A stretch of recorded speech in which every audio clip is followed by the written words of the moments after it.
नमस्कार, मैं उज़मा और आप देख रहे हैं मंथन टुडे। बाहुबली की कहानी में आज हम आपके लिए लेकर आए हैं काली पांडे की कहानी, एपिसोड नंबर 9।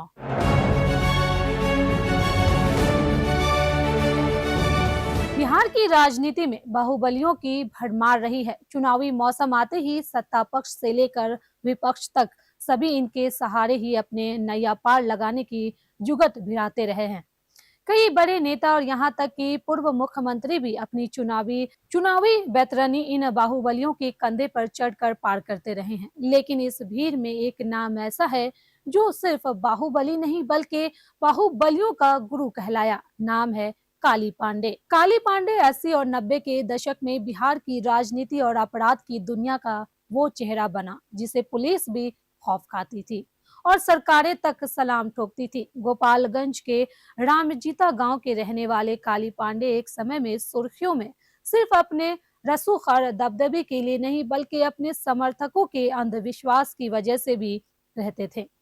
कहते हैं उस दौर में उत्तर बिहार का शायद ही कोई ऐसा बाहुबली रहा होगा जिसने काली पांडे से गुरु मंत्र ना लिया हो। साल 1984 में काली पांडे पहली बार सुर्खियों में आए।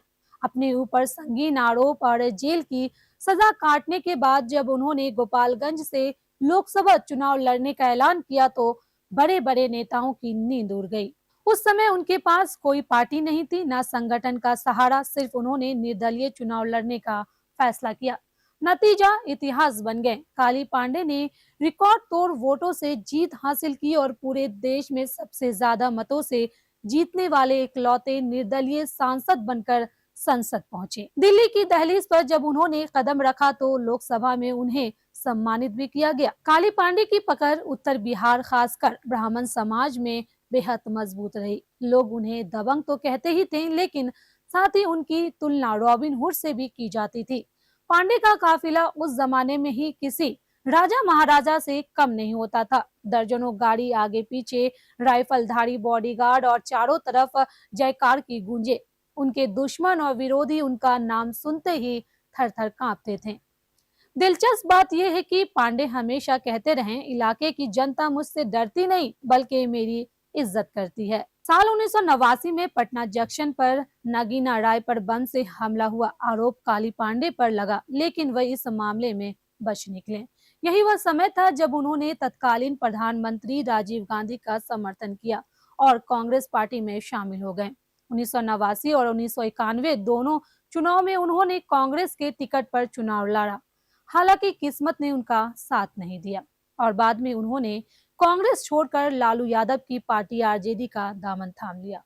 1999 के लोकसभा चुनाव में वे आरजेडी से मैदान में उतरे। काली पांडे पर लूट, हत्या और अपहरण जैसे संगीन आरोप लगे। पुलिस ने कई बार उनके खिलाफ साक्ष्य जुटाने की कोशिश की लेकिन हर बार अदालत में सबूतों के अभाव में वे बरी हो गए।